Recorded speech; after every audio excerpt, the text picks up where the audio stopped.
Hey everybody, Texas Stroker here, Lance's Performance Shop, LoneStarMopars.com. I ran a poll on YouTube and I said, hey, would you rather A, have a really long video that talks about why we bought this saw and assemble it, or B, would you like standalones for A, why we bought it, and B, the assembly process? You chose to have two videos, standalone for each object, and in that case, this is going to be the part where we talk about why we selected this 4x6 saw from Harbor Freight. Hey everybody, Texas Stroker here, Lance's Performance Shop, LoneStarMopars.com. I ran out here, got to be a pretty nice day, so 60 degrees or so, and 60-mile-an-hour wind, right? But the wind sort of slacked off, and I thought, you know what, I'm not even going to eat supper. I'm going to go out and try to get something done here after work. So, this has been sitting here in the floor waiting, and it would have been still waiting, but I forgot my keys to the boxes, so I couldn't do the tool haul I was going to do. And subsequently, I'm just going to start working on this. So, what we're looking at is a box, and I can't really do much justice without spoiling it, so we're just going to go ahead and get right to it. This is Central Machinery 4x6 bandsaw. There are a ton of these. If you think, hey, you know, that looks really familiar, my buddy has a green one. Or, hey, you know, I just have a friend that bought a Win one that's orange and black a couple months ago. Yeah, there's a ton of them. It's one of those things. There's a factory that makes these. People spec them out to their own standards. Of course, color, couple very, very subtle changes. Across the board, they're pretty much going to be the same. So why is it here? Well, first and foremost, here at the house, there's a couple of ways I can cut things currently. And none of them are really accurate. It's all dependent upon me. And that's usually fine, but there are times that I wish things could be a little bit better, right? Where I didn't have to necessarily like give myself a little extra overage so I can sort of grind or sand or file it down to spec.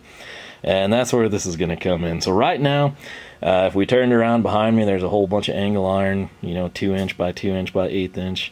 And if we wanted to build a table out of it and say we want it to be 3 feet tall, you know, we would take our stick and we would cut it down and we would go 36, 72, 108, right?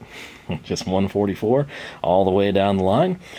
And you can get pretty dadgum close, right? But with a table leg, it's not forgiving until you put carpet underneath it, right? And sometimes you don't want to do that. You don't want people to call you out for that. And where it becomes more important and more tedious is honestly with some smaller stuff, right? Anything, you know, measurement specific. And if I wanted to cut something right now, like every table I've built in here, I've done with an angle grinder. I put a cutoff wheel on an angle grinder and a Sharpie mark, and I go to town as close as I can. And it works, you know, you're generally pretty close. I use a jigsaw, you know, whenever I come in and I have to mend the fence, take a 2x4x8 and you cut it down to 92 inches, so you're shaving 4 inches off the end usually most of the time. Jigsaw, pretty close, right? We can kind of run that just across cross-section of a 2x4 pretty good. Where I get into issues is like with things that are really, really precise or things that are longer. You know, like a 2x4, you can probably carry it fairly straight, but let's say you're cutting like a 4x8 or 5x8 sheet, right? All of a sudden, when you've got that long cuts, it gets a little bit more difficult to sort of keep a cord in place and keep the sawdust down and make your cut right. So that is kind of where I'm going to appreciate this. Obviously, you know, I could cut stuff at work, but, you know, there's a lot of times you're here, like on the weekend, you get off super late Friday, and I don't really want to go down to work and make a bunch of cuts and then come out here and, you know, then if you have to make a correction or you change something mid-project, it's just not convenient. And so I purchased this full well knowing that this is not something I would purchase to replace what I use at work. This is kind of a home hobbyist type of a thing. If you're doing side jobs, this would probably be sufficient. But this is not something you would want to use like commercial production, where you're going to have a guy basically a couple days of the week might just literally be cutting something down, whether that's lumber for pallets, structural steel, maybe you're fabbing exhaust or turbo kits or something. I would this could be a starting point for you, and then when it takes off, maybe that's one of the things you invest in is a better saw. But for home hobbyist type stuff, this is probably going to be a pretty legit little ticket for me. And I say that based on the years and years and years that this thing has been around. Yes, they do have issues. Some people open them up and they cut perfectly square out of the box. Some people probably say they cut perfectly square out of the box and they don't really check it. You know, they're not doing something that's like ever critical enough to where they couldn't tell that it wasn't quite where it should be. And then there's people who get these and they are train wrecks and they have to spend several hours or a whole day out of their weekend getting it kind of dialed in to where it cuts close to square. So what do we have? I have no clue. We'll have to get it out of the box and check it out. But why Harbor Freight? You should know, based if you watch much on the channel, you know, orange and black win. That's a good color scheme, right? Yeah, I would agree. I like the orange and black a little better personally. I'm not sure, I wouldn't have been happier with like the old school green Central Machinery used to have. But in store, this is not like red. That's like flame red. In the store, every model I've seen, not all stores have them, every model I have seen is like a really off maroon red. It's not really maroon and it's not really red. You know, it's almost like a beet. So aesthetically, not ideal. But essentially right now, if you were to go in the store today as I film this, $369 is the price. They recently had Inside Track Club, 30 bucks off of that. What did I get it for? I got it for like $279. How? 25%, sucker. That's right. So I kind of got this for the price it was at in the glory days a few years ago, right? So sub $300, I think it's going to be okay. The other thing, as I was looking at these online, you know, months back, thinking, yeah, you know, I might pull the trigger on that. I just kind of assumed like it would be the height I'm accustomed to a bandsaw being. I finally found a store that had a demo of these, and I was shocked how low this was. This is a truck, right? 01 Ram off-roadster. And I don't know that the cut height would be quite where my bumper is. Obviously, a good height would be the tailgate. That's kind of where I'm at with work. Got the rollers set up behind me. If you're running it vertical, yeah, it's a little less cumbersome, right? Two schools of thought. If you want it higher, you could build a table, make it whatever height you want it to be, customize it. But similarly, let's say that you're buying this because you're going to run some 20-foot sticks. You know, you're not going to do it all the time, but fairly frequently. If you're running, say, 1 by 1 by 1/8 inch angle, or maybe you're cutting aluminum structural stuff, right? 3-inch channel. It's lightweight. You can manage it. Let's say that you're coming in like I've been doing. I've been cutting some 4x2, 250 wall rectangular tube. That stuff's heavy, and it's 24 foot too. That has to do with the way I cut it. It's one of the few things it's not a 20. But you would have a nightmare of a time picking that up, especially most home shops. Even here, you know, I've got the gantry crane, but you almost would need like 2 gantries, an overhead hoist of some sort, you know, to solo this thing. So there's a couple different ways you can look at it. You can still, you know, maybe you've got a supplier that'll deliver to your door, 20-foot sticks, drop them off. You can still rough cut them down, split it in half. If you got the saw here, you can do that. You can make it mobile to go out. All kinds of things, but just be aware that if you're interested in this, before you just go like blindly buy this or the Win because orange and black is your color scheme, get to a Harbor Freight and check this out in person. That's one of the beauties of Harbors and Harbor Freight is you can actually see things on the floor. If you can't find it at the first store, call around, see where there's one on the floor. Not so you can buy it, but so you can see if you even want to mess with it. So some people, again, it could be advantageous, could be a disadvantage. Again, if you're putting up, like, say, 3-inch solids in it, again, that's heavy. You know, it's probably going to be a 12-foot stick, but that's heavy, cumbersome stuff.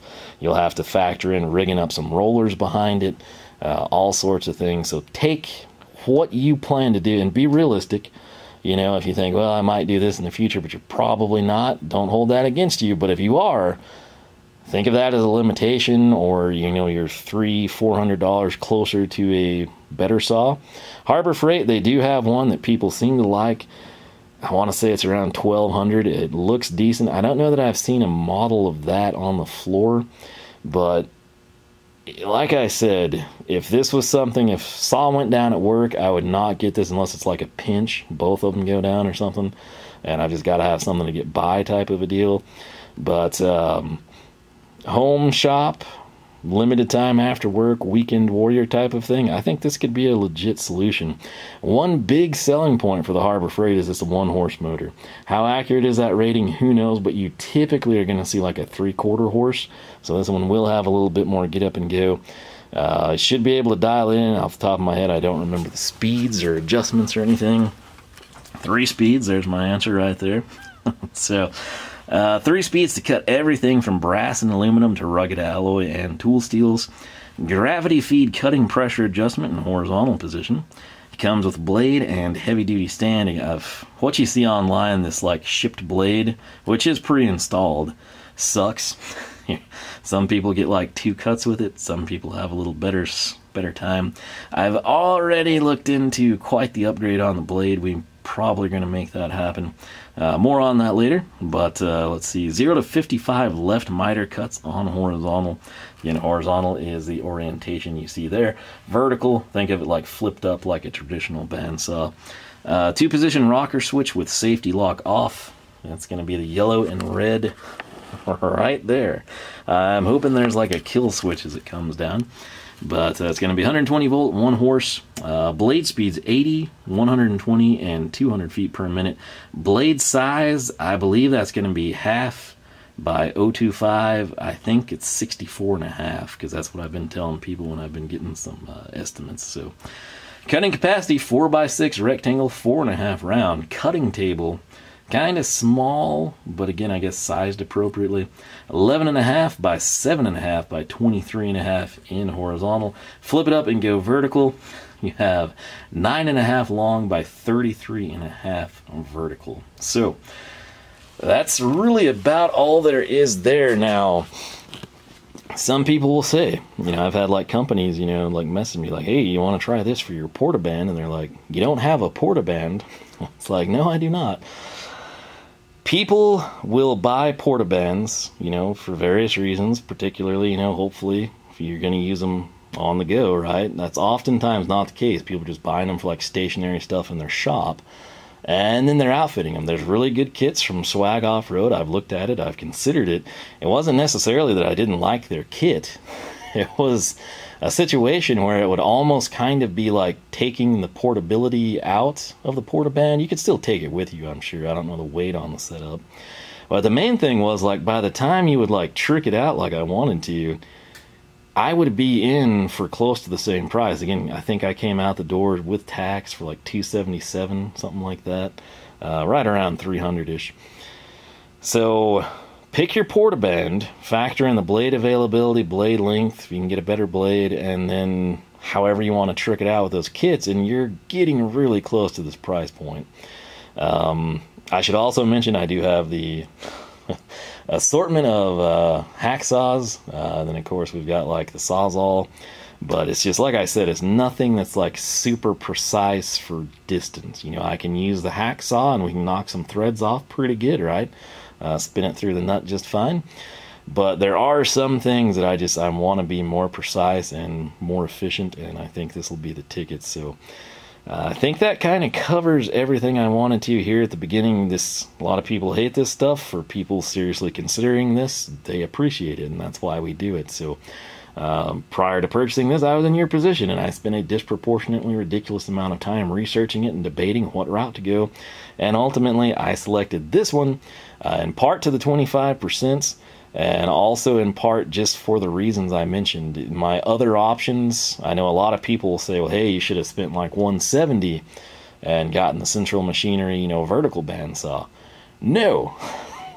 I realize for some people, you know, especially like if you're maybe, you know, more of a woodworker, that would be the way to go, and you could totally justify it. And you're like, hey, with the money left over, buy a portaband, and you don't even need that kit from Swag. And yeah, you could totally do that, but for me and what I do, this is largely going to be run in horizontal the majority of the time. So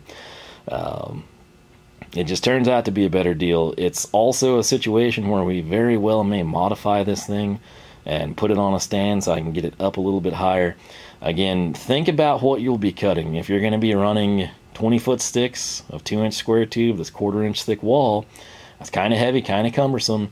you're going to need support out the backside or the front side, right? I mean, basically stand rollers. You can make them, you can buy some, you can source them, but you'd want it. Now, if you're going to be doing smaller cuts, let's say, you're just like, do one-off custom stuff, like you're making alternator brackets and, spacers and that sort of a thing, you're probably never going to be in a position where you would have to cut 10, 20, longer foot runs of material. You can get it delivered, you can have it outside, and you can like chop it down, into your 8 or 6 foot run. Might still probably want to have some support on the backside or something, but just keep it all in mind. The weight of the material, what you'll be doing, and find what is best for you. For me, I think this might be the ticket. So we're going to go ahead and I guess like drag this up to the gantry crane and cut her open, see what's inside, and get to the good stuff. So I do timestamps.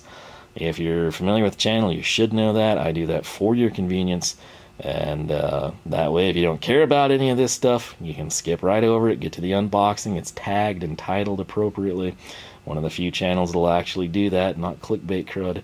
So take advantage of that. I don't care if you skip the first 15 minutes, but don't get to this point in the video and complain because the timestamps are there. But for everybody else, that is why I bought this. What I plan to do, I think it's going to be good. Again, I would not buy this expecting to run it, 5 days a week, for 8-hour shift type of a thing. But if this is going in your home shop, your weekend warrior, I think you're going to get a pretty good life out of this. And I'm thinking the motor, should she ever be, like burned up, it's probably something you can replace fairly cheap. I don't think it'd be worth rewinding.